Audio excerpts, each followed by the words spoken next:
We acknowledge the Yagara and Kaurna nations as traditional custodians of the land on which we work, live and learn, and their continuing connection with the land, waters and community.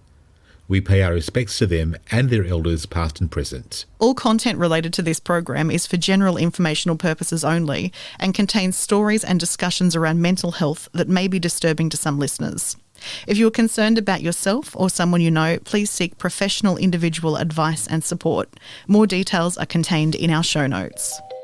If the worst case scenario happened that I did die, are we already in an emotional position where we have our mindset that it was conscious, we know what we were doing? In fact, I even had a conversation with my wife prior to the shooting about, if I die, what are you going to tell my children about the person I am? That I knew I might be killed in this situation, but I still thought there was value in doing it. And this is about the person I am, the value to society, contribution to other people, all those sorts of things. I wanted to make sure that my wife would pass that message on to my children so that they knew what I was considering.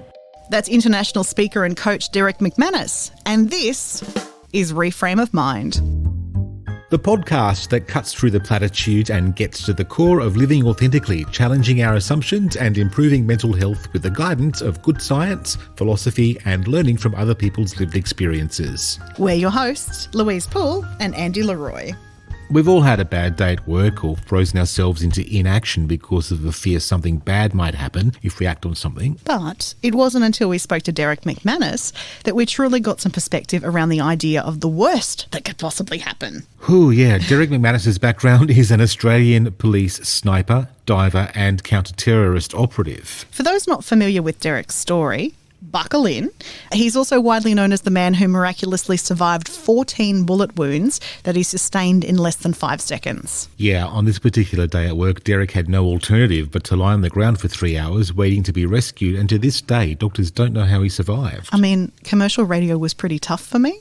I don't recall almost bleeding out at work on any of my days that I was present, though. No, and, of course, not to underplay yours or anybody else's other experiences, though. It's all relative, and this is something that we'll also explore with Derrick. So Derrick was a part of the STAR group, which, if you're from a state that's not South Australia, you might not know what that is. Andy, you're the resident South Australian. Would you like to explain the language to the rest of us? Exactly. This is kind of like one of those things where South Australians call togs bathers, or they call Devon Fritz, that kind of stuff. Don't get us started on the scallops debate. Potato scallops all the way. I know. Yeah, I'm with you there, though, because I came from Sydney. Yeah. Anyway, the STAR group is the Special Tasks and Rescue Group. So every state will have their own tactical response group. These are the people that go in when there's quite an acute situation.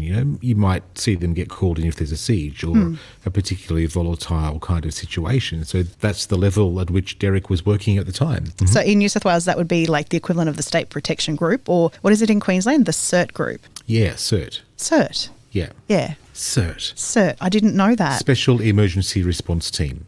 Either way, it sounds like their job is really dangerous. Yeah, I think that you could possibly say that you could go to work any day in that job and maybe think that you could be saying goodbye to people for the last time. Not to be flippant about it, but it's that kind of level of danger. So the day that Derrick went to work that we're talking about, his team had been asked to arrest a high-risk offender.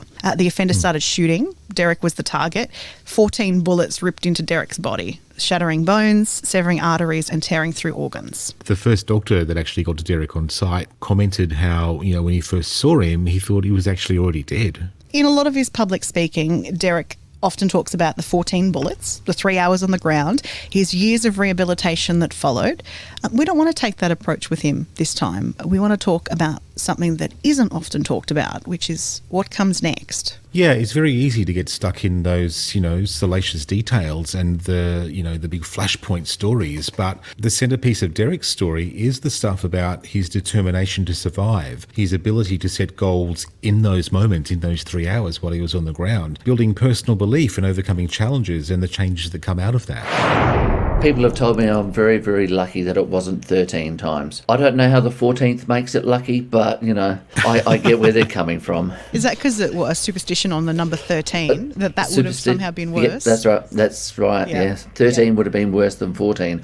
I don't know how that works. One of the things that kind of really grabs me while I was, listening to some of the interviews that you've done in the past is you're talking through and you have vivid memory of the experience itself and how your body was shutting down and the thoughts that were running through your mind at the time. And one of those thoughts was that you just needed something to live for. Yeah, absolutely. As you say, there are so many aspects to what I talk about from the experience and what I now have learnt. But one of them is that we do need something to fight for. Fighting for our own life is one thing, and it's very important to do that. But what I was fighting for was for my children. I'd had an experience, and this is something that many people wouldn't have heard. I had an experience 2 months prior to my shooting where another policeman was killed, and I won't go into those details, but another policeman was killed. I got to spend time with his 2 young boys who had now been left without a father. I was already a stepfather to 2 children, and then within our marriage we had 2 biological children. And as I was spending time with his 2 young boys, I thought to myself, I'm a great stepfather, but it doesn't matter how good a stepfather is, it's never as good as your own father. And if I ever get into a situation where I need to fight, I am going to fight to be here for my children as long as I possibly can. And that was one of the things that ran through my mind. So I wasn't just fighting for me, I was fighting for something bigger than me. And when we can find that something bigger than ourselves to fight for, we actually find a lot more power, a lot more strength. How much do you feel like fate might have actually played a part in how things transpired? Fate? I'm not a fatalist, not in any way, shape or form. I look at this and, to be quite honest, I've got a very different perspective to what most people think. My perspective to this overall is I went to work, I got shot, I fell down, I got up, I got better, I went back to work. And that for me is as simple as it is. Now I'm able to have that perspective because I took a very serious look at the choices that I was making in my life. I made a choice to become a policeman. That's a very dangerous job. I've been in several situations where people have pulled guns and pointed them in my direction and tried to shoot us. Fortunately, it hadn't happened prior to the day where I was shot, but I'd been in several situations. I knew that job that I was choosing to do was dangerous. I then went into what we call STAR Group, the Special Operations Section, Special Tasks and Rescue, STAR Group. I became a sniper. I became an underwater recovery diver, which is very dangerous in its own realm. I went away and trained with the SAS in counter-terrorism. So I had to take a very close look at the choices that I was making and the possible consequences of them. Now, that wasn't fate. That was a choice I consciously made. I put myself in a situation where I may be shot and injured. I may be shot and killed. And so when it did happen, I'd already prepared myself physically, mentally, and emotionally. The emotionally is a very important one. But I prepared myself physically, mentally, and emotionally for the choices that I'd made and the possible consequences of those choices. There was nothing in fate about it at all. Or actually, no, I retract that just slightly. The very fortunate maybe fate was on my side was I was hit 14 times. I had a severed artery in my left forearm, and as you might be aware, if you sever an artery, you bleed profusely and die very quickly. That severed artery closed down on both ends of the artery and didn't bleed. Doctors don't know why it does this. It does it randomly in different people, but it did it for me. I had a severed artery in my right wrist, but the piece of shrapnel that severed that artery stayed in there and blocked it. I had 2 bullets into my stomach. I lost 15 centimetres of large intestine, 30 centimetres of small intestine, but didn't hit a kidney, didn't hit a spleen, didn't hit the heart, didn't hit the lungs. So I was very fortunate. Now, people may call that fate that I was fortunate, but there was that little bit of what I call luck. That part of it was just pure luck. I had no control over where those bullets hit. So Derrick's story isn't simply a story of someone being shot and recovering. It's a story of someone who had already considered and prepared for their worst case scenario as they entered a profession where death was a real possibility. When the shooting happened, he discovered it wasn't as bad as most of us fear when imagining the worst, and something that could potentially have been the worst day of someone's life was just another day at the office for Derrick. I am the maker of my own destiny, if you want to look at it that way. And I still believe that applies to me even now. In my own business of speaking, my raising my children, my driving my car, we all make choices and we need to take responsibility for those choices. Sure, there's a little bit of luck that plays in lots of different things, but the majority of our life is as a result of choices we consciously make or try to not make. because sometimes we just try to avoid it or live in denial. But I am very aware that it's, my choices have put me in circumstances where things can happen, good and bad. And that's an important one to remember too.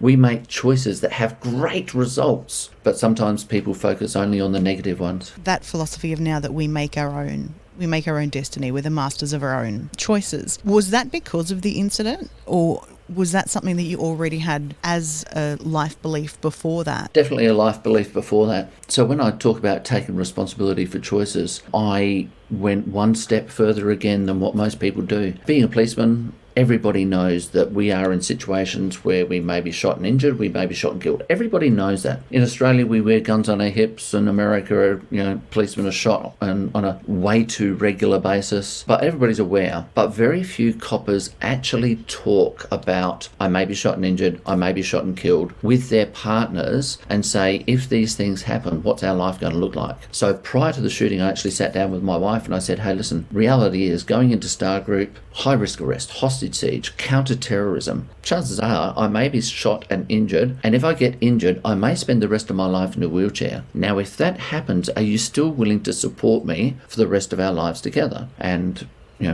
I was therefore ensuring that I had her support, and it was a conscious support of she knew what the risks are. I also had to have the conversation, I may be shot and injured, but I may be shot and killed, and if I die, what's your life going to look like? And we discussed all the possibilities of, she may go on and get married again and have more children and a stepfather to look after the children. Obviously that was comfortable with me. She may stay single and just look after our children and dedicate it herself to our children. That was comfortable for me. It was basically whatever she wanted. I also did give her the option of building a little shrine in the corner of the lounge room and worshipping every day.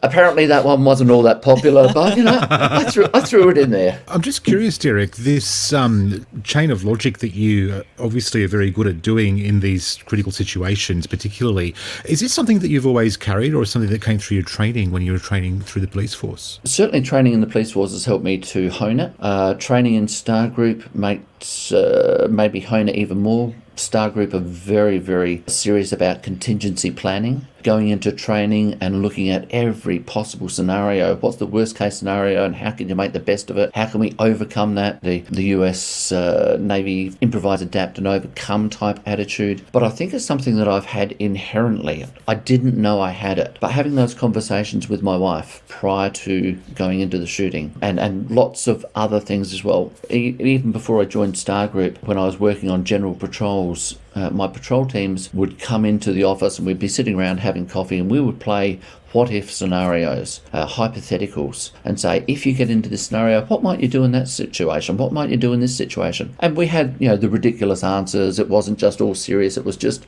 playing with the possibilities. But out of that playing came some very serious stuff that not only helped me, but helped other people as well. So it's just an approach that I seem to have always had in my life.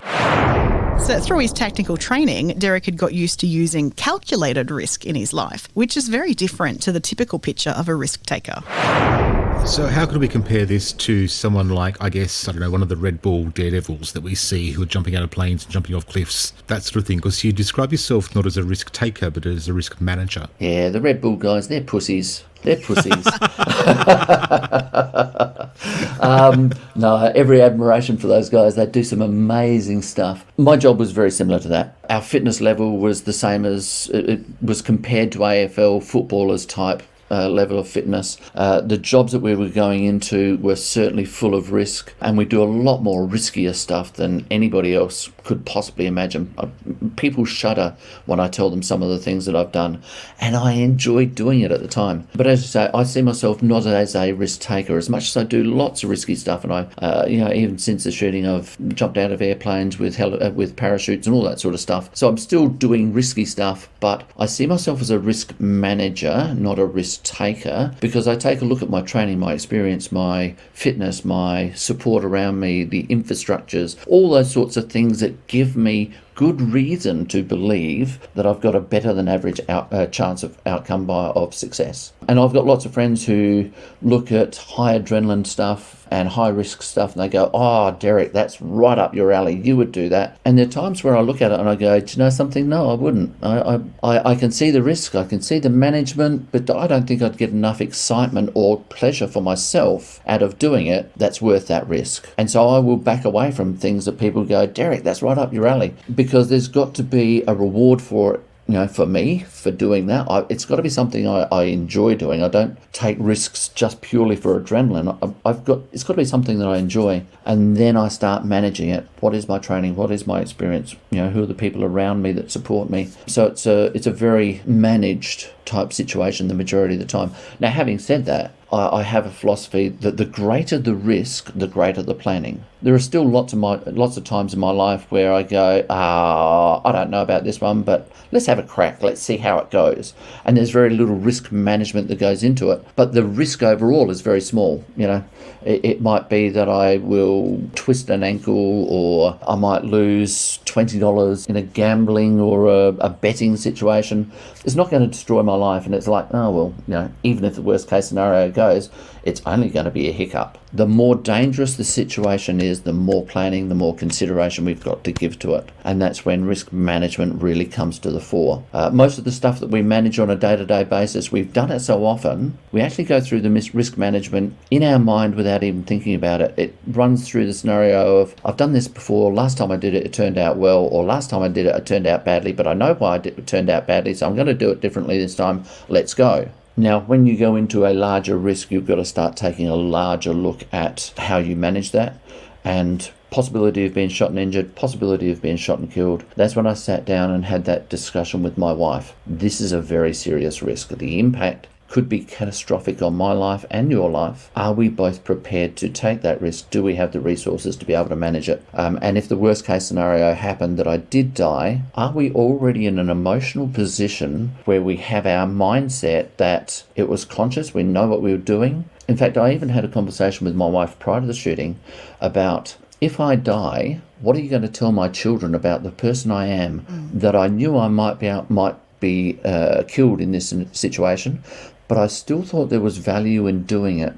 And this is about the person I am, the value to society, contribution to other people, all those sorts of things. I wanted to make sure that my wife would pass that message on to my children so that they knew what I was considering. So it's a very conscious thing that I was going through, and I don't know where I got it from. I put it down to my parents, brought me up that way. My brother's very similar. My sister has lots of those skills as well. And we all do very different jobs. My brother is a entrepreneurial type person. He's run his own business. He's now general manager of an air conditioning company. And I laugh wryly because he says, "Derrick, I don't care how many risks you take and how much pain you went through when you got shot. If I get a paper cut in the office, I'm still going to whinge about it because it damn well hurts." So it kind of puts it in perspective. And I completely respect that. And that puts in perspective for everybody else as well. People go, "Oh my gosh, after hearing what you've been through, what I'm going through is nothing." No. What you are going through is still significant for your life. And, I've been shot many times and got through that pain. But if I twist my ankle or hurt my thumb, I still feel the pain, and it still troubles me, 24/7 until that pain is gone. So everything has to be put in perspective of how it's affecting your life at the moment. I mean, we can all look at life and go, in Ethiopia, they are suffering, so we should never ever complain in our lives. No, let's put it in perspective. It's still difficult for you at that time. But there's things that we can learn from other people that have been through these experiences and how to manage them better and put it into perspective. I think you almost answered my entire question just then. But the next one that I was going to ask you, because if you are a risk manager, not a risk taker, yeah. But you chose to go into a high-risk profession, several high-risk professions. What was the drive that made you make that? Was that wanting to feel like you contribute to society? That was the bottom line for me. It seems to be a theme throughout my life that I want to contribute and help other people achieve what they want to achieve. And I have certain skill set that allows me to do that in many different arenas. Going into the police department was certainly one of those drives for me. I remember saying, I just want to be able to get in there. It's an opportunity to help people. And this is as a 16, 17-year-old. Once I got into the police department, I found that, something? as much as we help people, it's only a touch point. We get in there and we diffuse a crisis, but we don't spend long term with these people. And so there was a reality check for me there. And at one point I started saying, I'm not getting as much out of the police department as what I would like to. And I was looking for other jobs. And when I came across Star Group, and I've gone, do you know something? I was looking outside the police department. I was looking at all sorts of different managerial type jobs. Somebody said to me, why don't you join Star Group? I took a look at Star Group, and Star Group was about me enjoying myself as well as contributing. Because Star Group, we have planes, we have boats, we have helicopters, we have weapons, we have camping, we have abseiling, we go search and rescue underwater, search and rescue throughout the bush, all those sorts of things that I love. We've got every boy's toy you could possibly imagine. It was absolutely sensational. So part of it was about me enjoying myself while still being able to contribute. And that was certainly very important for me. And I actually have forgotten the drive of your question.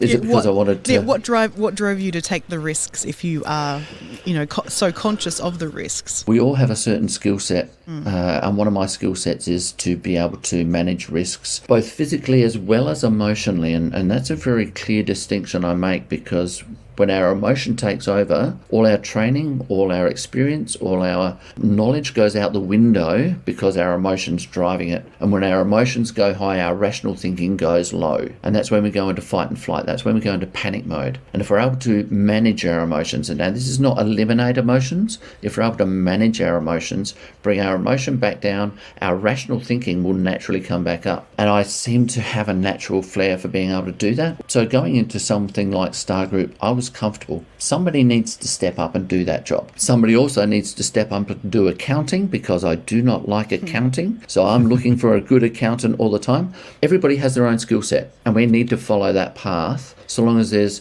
value in it for you and it's a contribution to society as well. And this was the path that I took because I felt I had a skill set for it. It's really interesting though, because people don't go through those kind of, they don't do that kind of planning for worst case scenario. I saw in one of the, I think it was a talk you were doing, a corporate talk that I saw on YouTube this morning. One of the ones that you said is, it's okay if I end up in a wheelchair because then I'm going to win a Paralympian gold. And that is a brilliant reframe. Was that in the plan, in this planning stage before you've entered into, high risk career, or was that something after when you weren't sure if maybe you would recover functionality? Again, I'm going to tell you that I'm a little bit different to most people, because I'd certainly spoken to my wife about the possibility I may spend the rest of my life in a wheelchair, and if that happened, then I'm comfortable with that because I'm making that conscious choice, blah, blah, blah. But the bit about the wheelchair actually came to me when I was lying on the ground with bullets in my stomach and bullets in my body. And I was lying on the ground for 3 hours trying to get my head around and control my mind and my body. And I was feeling my body closing down. I could feel the blood draining from my body. And there's lots of build up to this story of how I've managed to get myself into a relaxed state of mind because of things the shooter was doing. I knew where he was at certain times.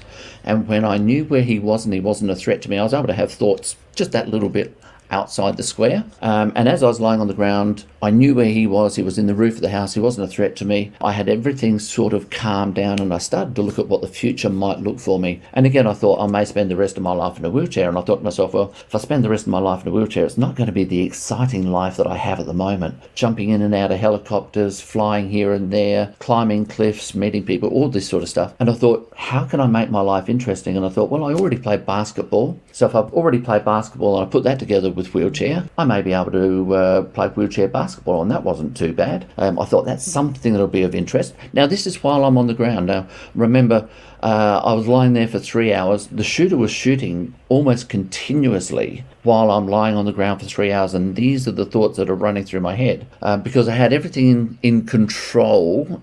Everything that I could possibly do for my body, I had it all in control. So I started looking at that future, and I thought, wheelchair basketball, this is not going to be a bad option. And then I started thinking I may be able to make the Paralympic team. And then I started thinking, if I make the Paralympic team, I can add a little bit to what those guys already are brilliant at. We may be able to make the Paralympic finals. I may be able to get a gold medal as a result of getting shot. Now, as you say, that's a kind of reframe, because I wasn't just looking at the worst case scenario. I was going, what other options are available to me? I made the choice to put myself in this situation. The consequences I thought might happen have happened. It's now up to me to make my future as good as it possibly could be. And I was already doing that while I was on the ground.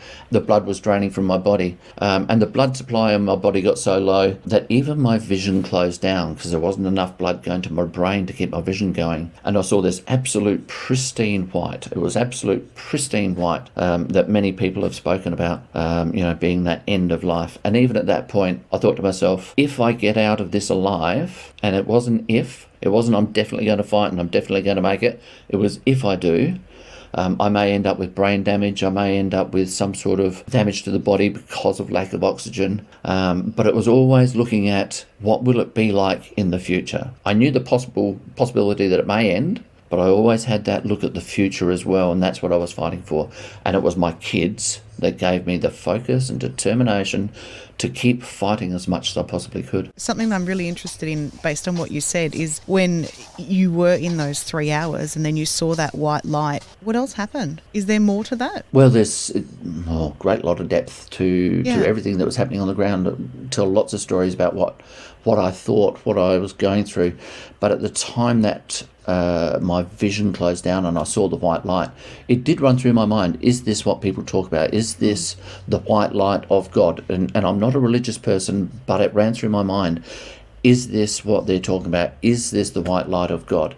But the dominant thought for me was about my children. Yeah. And when I saw that white light, I started fighting even harder than I had before. It wasn't just lying on my back, trying to control my mind and body. I started moving my body just to give myself confidence I had something left. And I wasn't moving a lot, but it was enough to go, yes, I've still got something. I started speaking out loud to myself, and consciously out loud, saying, Derrick, don't give up. Derrick, keep on fighting. Now, I talk about looking for best case scenarios and worst case scenarios. As my vision was closing down, within about 15 seconds to 2 minutes, because time frame isn't real good in that period, as my vision was closing down, there were 2 rifle shots from outside the house. I could still hear the shooter inside the house.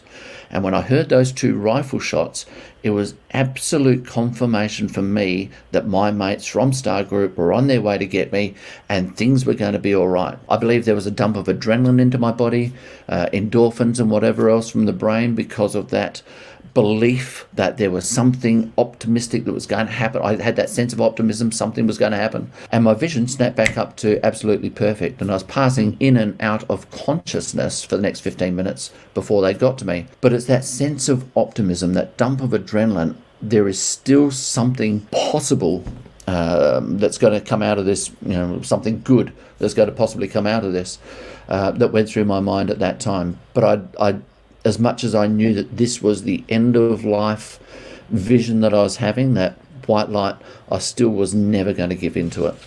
I kept on fighting. And if I had died, I would have been quite comfortable that, I'd made that choice and it's something that's happened. I wasn't scared of death per se. I was very comfortable that I might die, but I wasn't going to give into it. And I just kept on fighting with every little bit that I had. And fortunately, it did turn out well.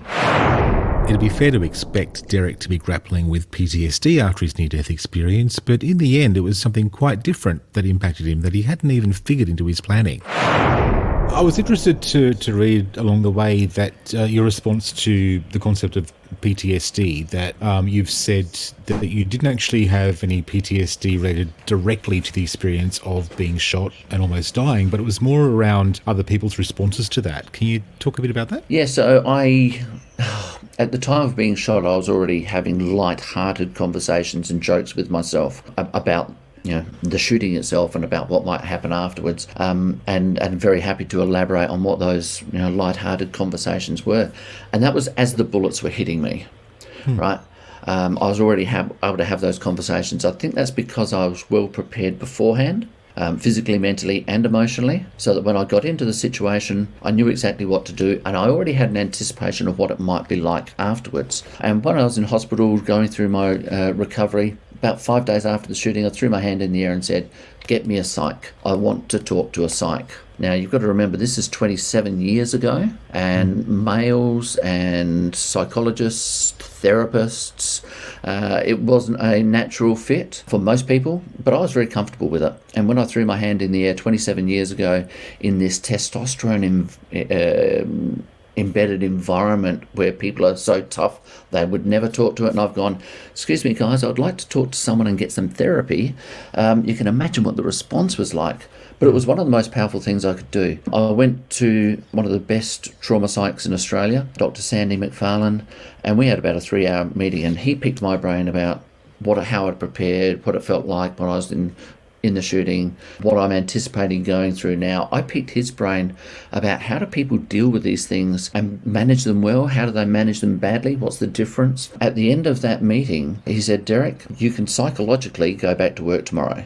Cleared, go back to work tomorrow." Physically, I couldn't do it for 2.5 years, but this was 3 months after the shooting. Psychologically, he cleared me to go back to work the next day and never needed to come back and see him again. And this is a lot of where I talk about human durability rather than resilience. I talk about durability. This is where a lot of that comes from, because I had prepared myself prior to it, so that when I experienced it, I already had an anticipation of what I was going to go through, had an anticipation of what it would be like afterwards. And because I'd prepared myself so well, I believe, I didn't experience the post-traumatic stress afterwards. I'd already dealt with it beforehand. If this happens, I know what I'm going to manage. I know what I need to manage. This is what I'm going to experience.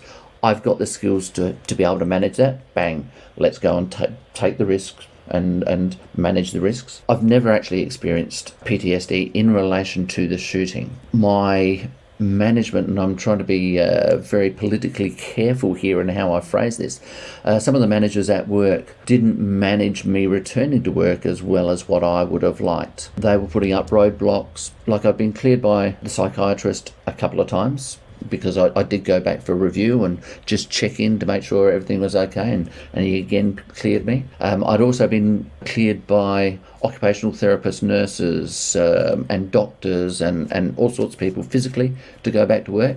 And despite all that, there were still people who couldn't understand. Somebody's been shot 14 times. They've been through all that trauma. They can't come back into Star Group and be in Star Group again. It didn't make sense to them. So they were putting up roadblocks. But I didn't see that they were putting up roadblocks. I just couldn't understand why they wouldn't let me pass the tests. They gave me tests. They said, "Derrick, we want you to pass this test. If you can do this physically, you can come back in."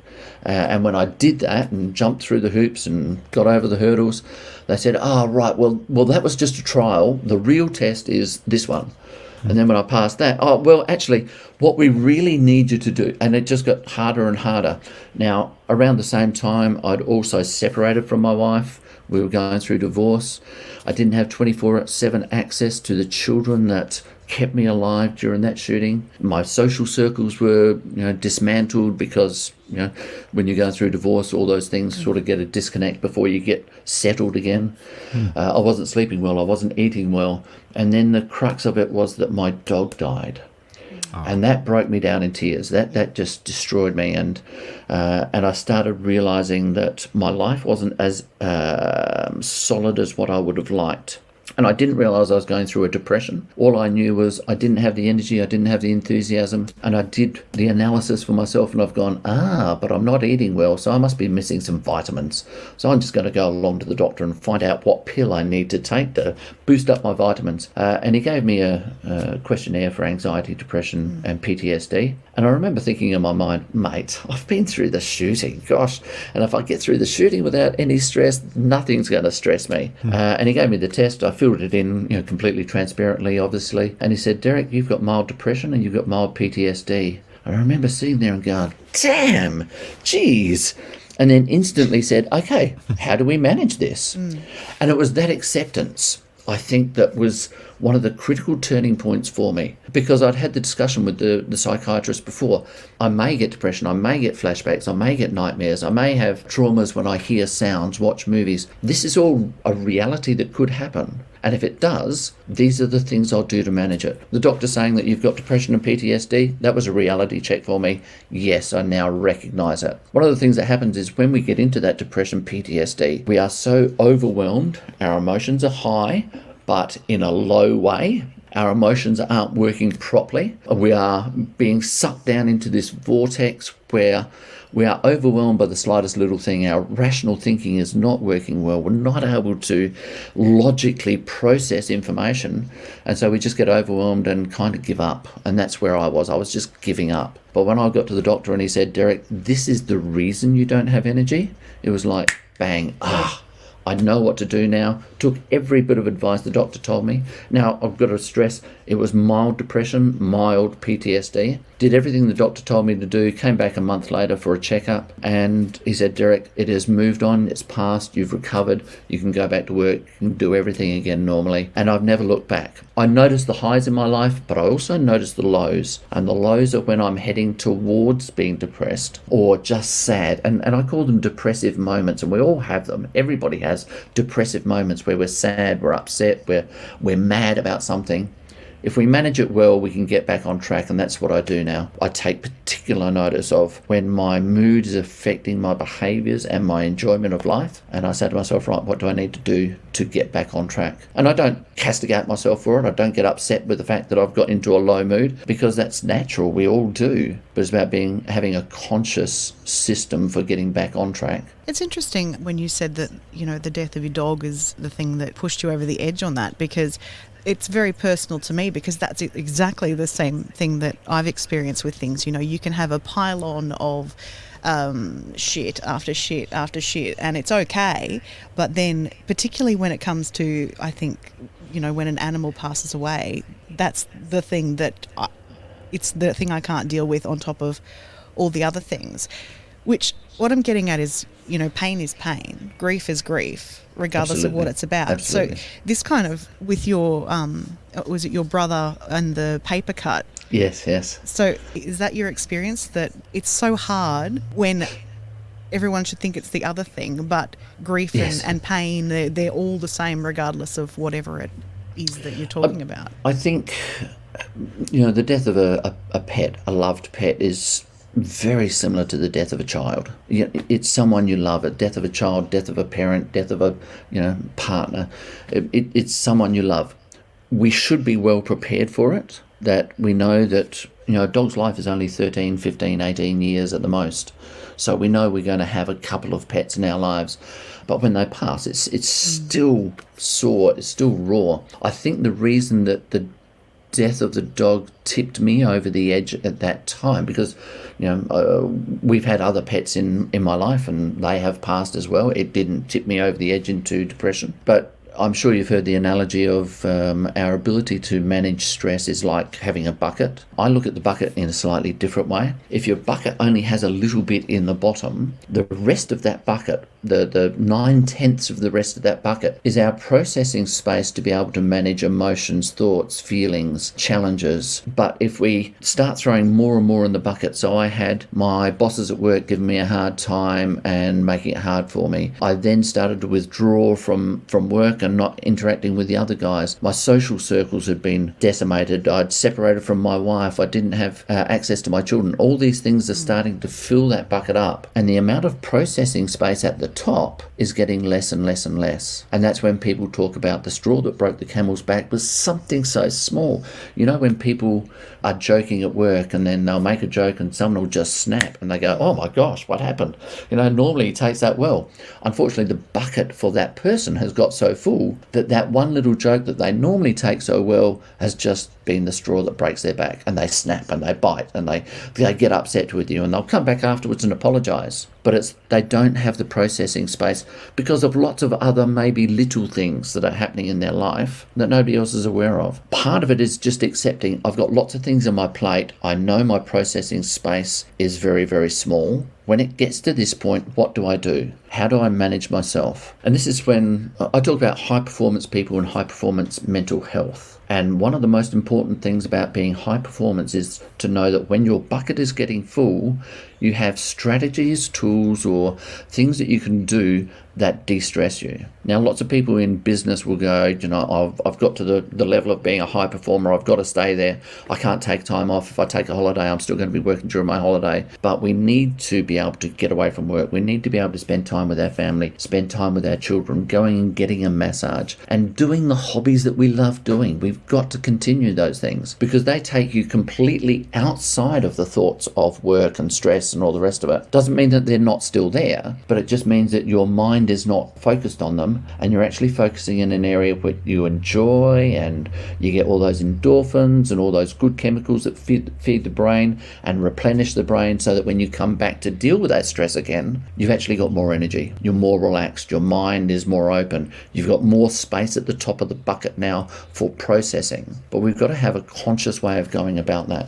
We do it naturally when we're younger and when there's not so much on our plate. But as we get older, we seem to be more focused on making sure that we're doing our job well rather than managing our overall life and enjoying all of it. And that's a very broad brush statement. Not everybody does that. There are many people who do it very, very well, but sometimes those people who do go down with anxiety, stress, depression, burnout, and sometimes worse than that, obviously, that seems to be one of the common factors for me.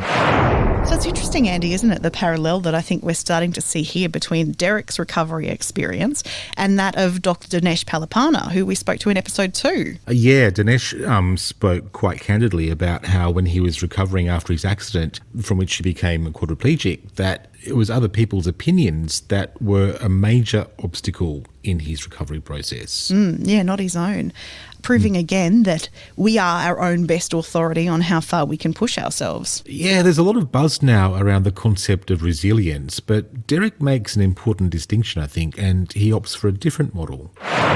We hear a lot these days about the term resilience, particularly after what we've all been through worldwide with the pandemic. But you made a distinction earlier about between resilience and durability. Would you mind just letting us elaborating on it? Yeah, just elaborate on what you see as the difference. So, as I said, these days I talk about human durability, and human durability is the ability to go beyond resilience to sustaining optimal performance.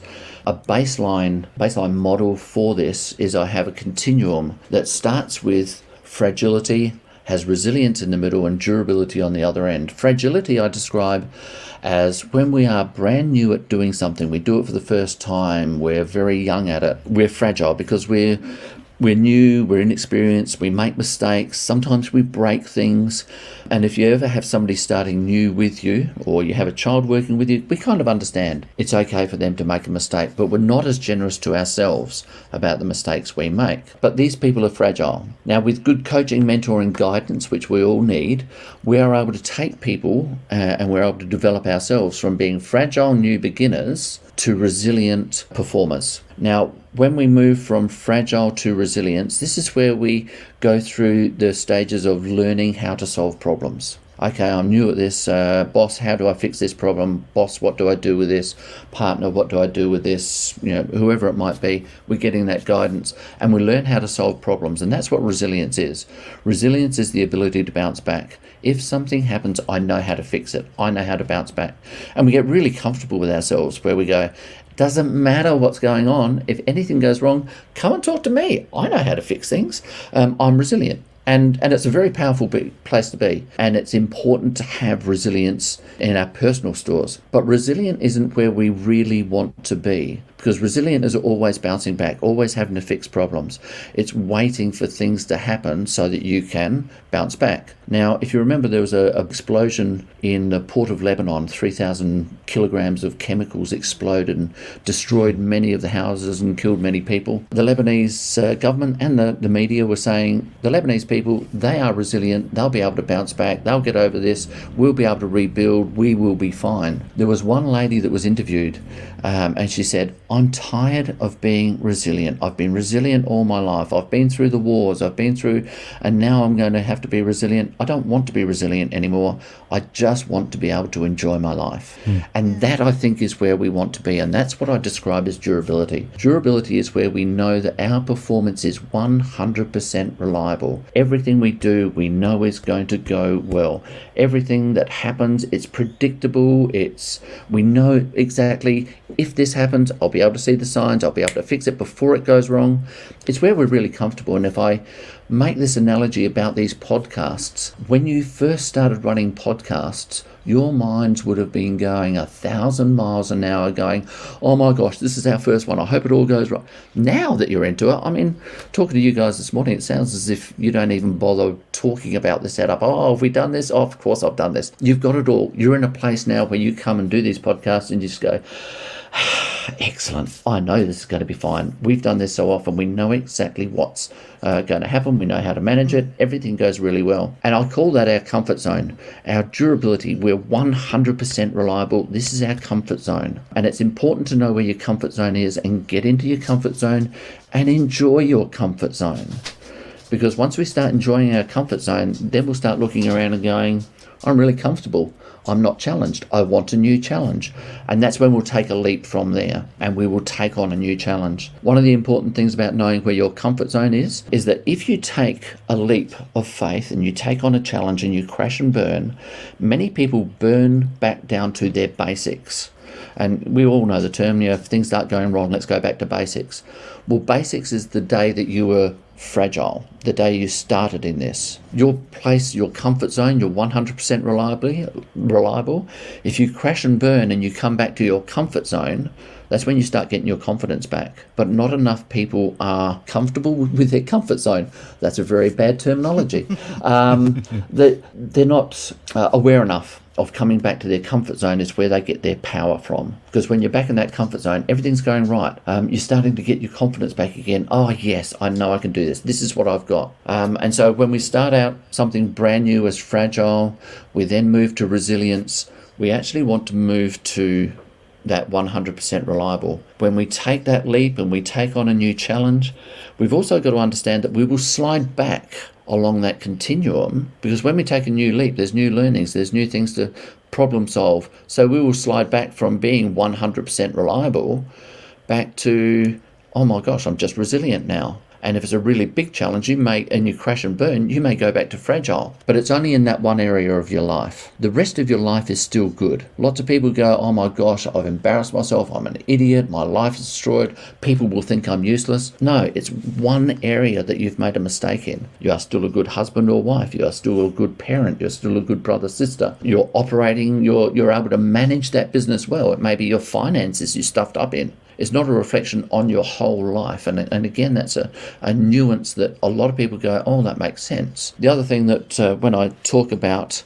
you slide back along the continuum from being 100% reliable to now being resilient and having to learn some new things.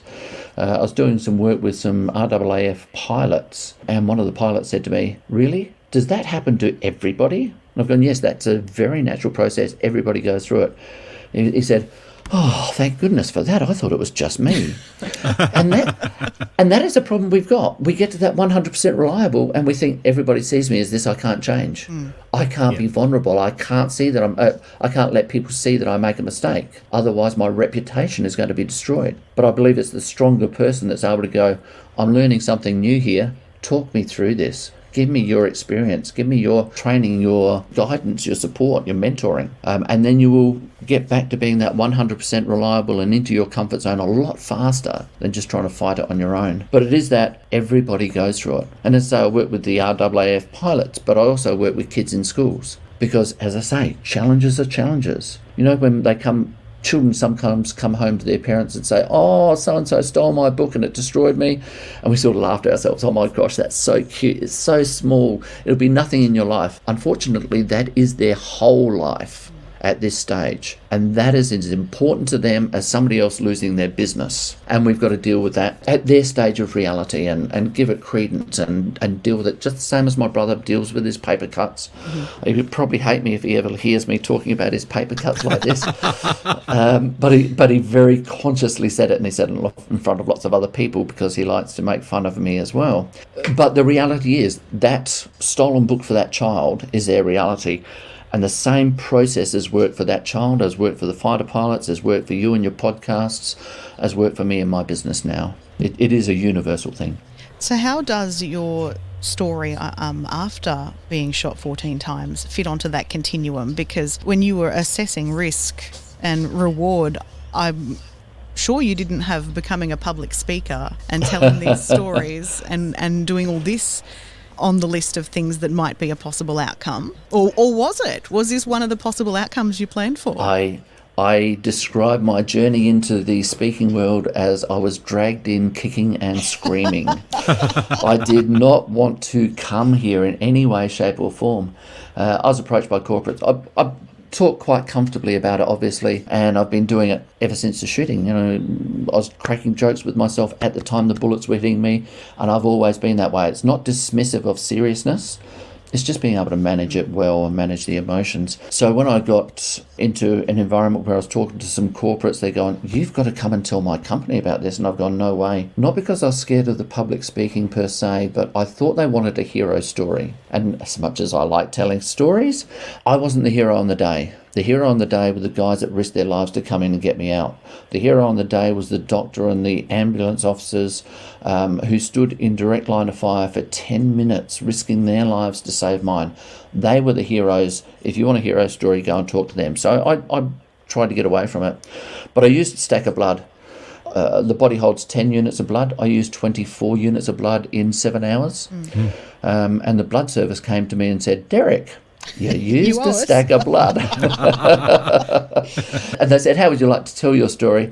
And just say thank you to blood donors for the difference that they've made in your life. And that was very comfortable for me because I wasn't telling a hero story for my sake. I was telling a hero story to say thank you. So it was all about them. And this again goes back to what it is that drives us. I was doing this for someone else. But once I started speaking to the blood donors, I found out that there were more messages in what I was saying than what I realised, because people were coming to me and saying, "My gosh, that little bit there has changed my life. This has given me a different perspective. I can't wait to tell my partner about." And I've gone, "Oh gosh, okay, maybe there's something more to this." And so it has evolved almost organically since then. And now I get to travel the world. Well, I did before COVID. It's starting to happen again. But I've spoken to 4,000 person audiences in Singapore. I've been to Vietnam and spoken to universities over there 3 times, been to America, New Zealand.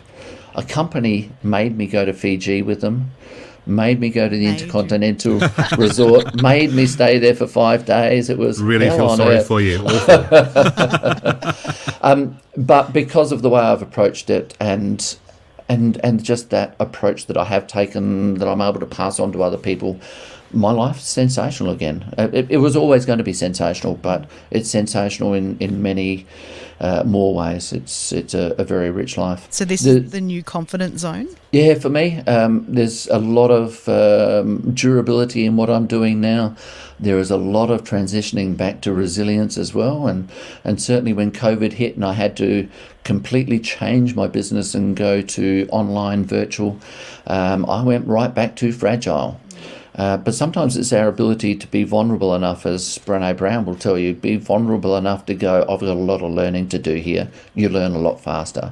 And you feel a lot more comfortable within yourself. You don't suffer the mental strain and stress that might be associated with trying to go, "No, I'm 100% reliable. I'm so good, I'll be able to do this transition without even thinking about it. I've got this." No, we've all got new things to learn, and I had a lot to learn. So I've certainly been back and forwards along that continuum many times. And certainly when we started this podcast today, I've done a number of podcasts and I felt more comfortable doing this. Certainly the first ones for me, it was, "Oh gosh, how do we do this? What if I say the wrong thing?" But I know that you guys are all looking to make us all look good. Yeah. So if I make a really big gaffe, you will look after me. I'm hoping. We've got 20 years of editing experience behind us, Derrick. Don't you worry. Or we'll blackmail you for the trip to Fiji. Yeah, that's right. I promise to take you on the next one. I promise. This might be a question or a conversation indeed for like another time, but you were talking about the testosterone-filled environment with when you're actually returning to work. Do you think that there is some work to be done in general around toxic masculinity, which has become another buzzword recently around all of the things that are happening around the moment with treatment of women and that sort of thing?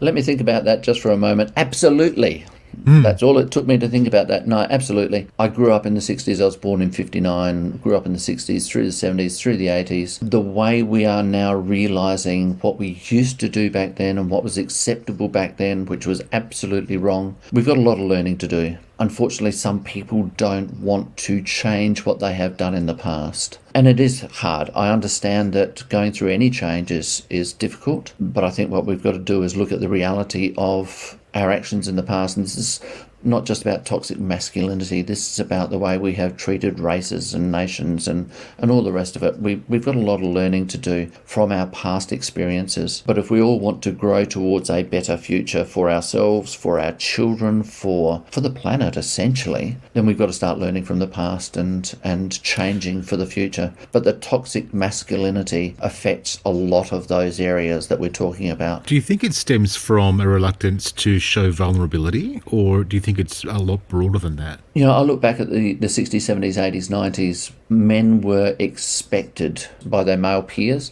to be of a certain behaviour. And if you did show vulnerability to anything else, it was the case back in the 80s that, you know, that your mates would beat up on you, literally physically beat up on you. You were basically beaten into being that type of person if you wanted to fit into society. So the vulnerability has almost been beaten out of us. But when we're vulnerable enough to go, do you know something? I think there's a different way of doing this. That is actually a stronger position than just sticking to your guns and saying, no, I'm doing it right.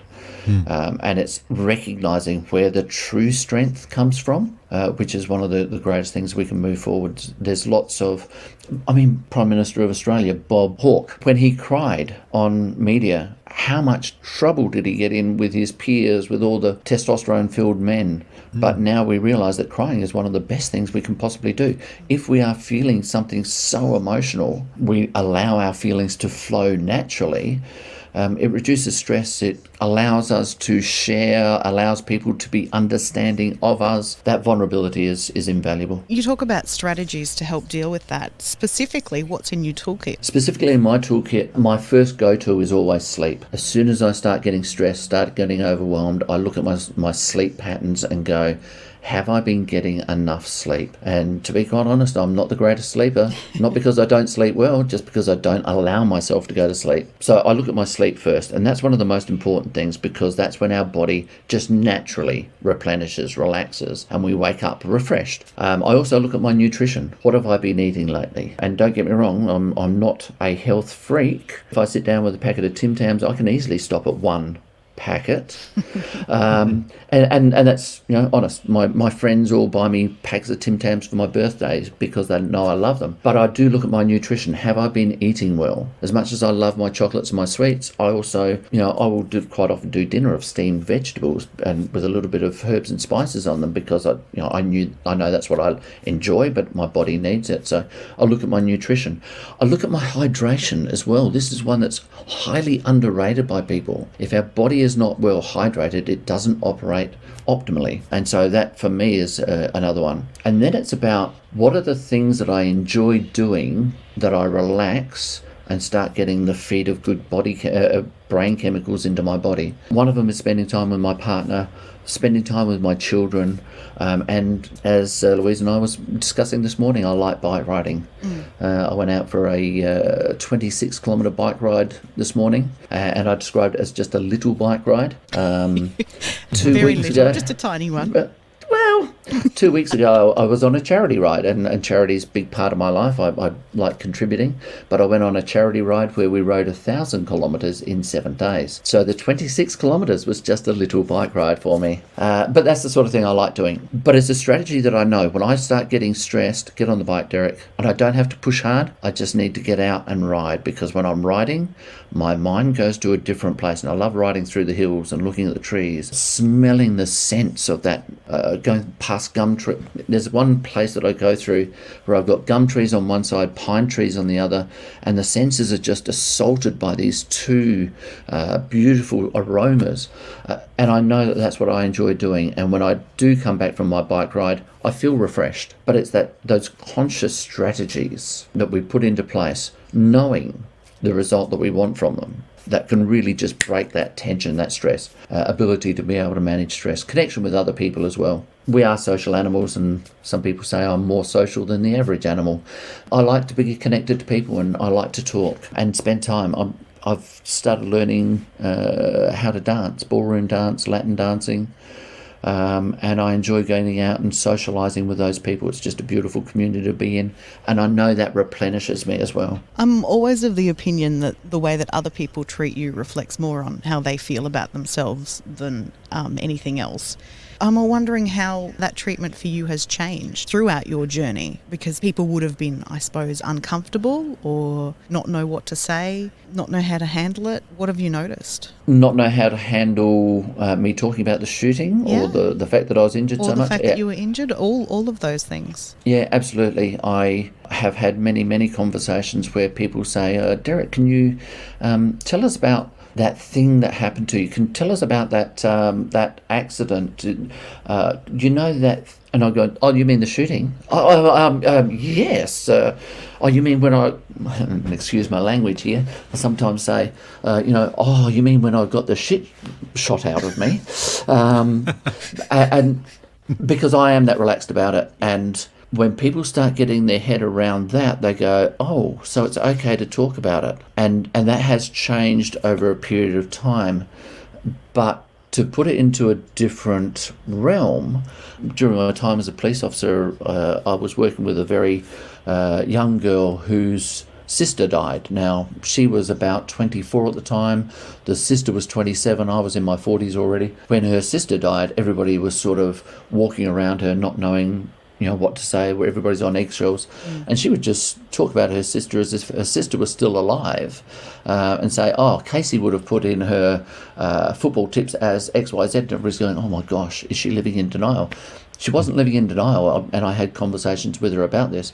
It was just like, well, I know it's happened, it's very upsetting for me, but she's still part of my life. She's not physically part of my life, but she's part of everything I think about. When we have parties, it's not that we will deny that she's not there, but we'll also talk about it. And it's becoming that comfortable with talking about our feelings. It still upsets her. She gets emotional, she gets teary about it from time to time, but she's still comfortable talking about it. I'm comfortable talking about the shooting because it's something that actually happened. Now, if it was maybe something, one of your children have died, the emotion associated with that may be overwhelming. You may not want to talk about it. Everybody has their own different ways of being able to deal with these things. And I think it's finding out how other people want to deal with it themselves and managing it that way. But being open to going, if you're comfortable talking about it, then I'm comfortable talking about it as well. And having said that, I've been in conversations with people who don't know my history, and we've been talking about injuries, we've been talking about trauma, we've been talking about mental health, and I won't even mention the shooting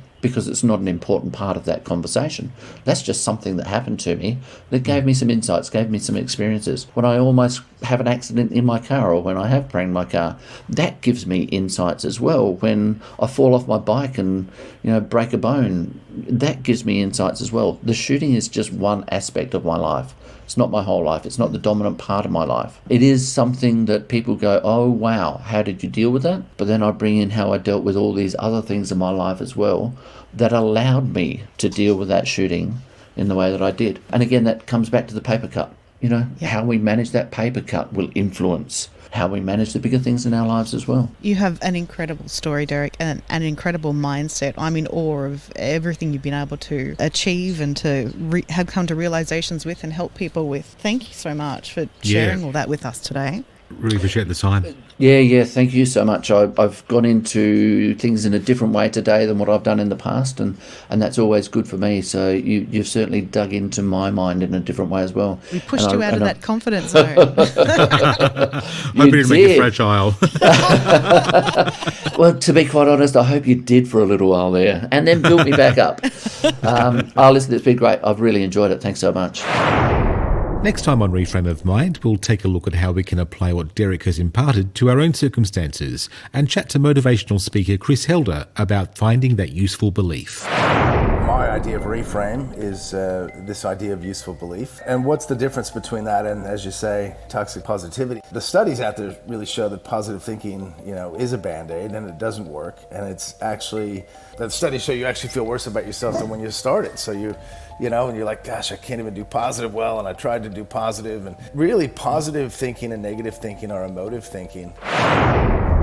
You've been hearing our story, and now we really want to hear yours. Connect with @Reframe of Mind on Instagram, Facebook, TikTok and Twitter. Or connect with @Welcome Change Media on LinkedIn. You can also contact us via reframeofmind.com.au with your stories or suggestions for future topics. We'd like to thank today's guests for sharing their personal stories and insights. For more information on any of the subjects, guests or references used in this episode, please see our show notes or reframeofmind.com.au. Reframe of Mind is a Welcome Change Media production.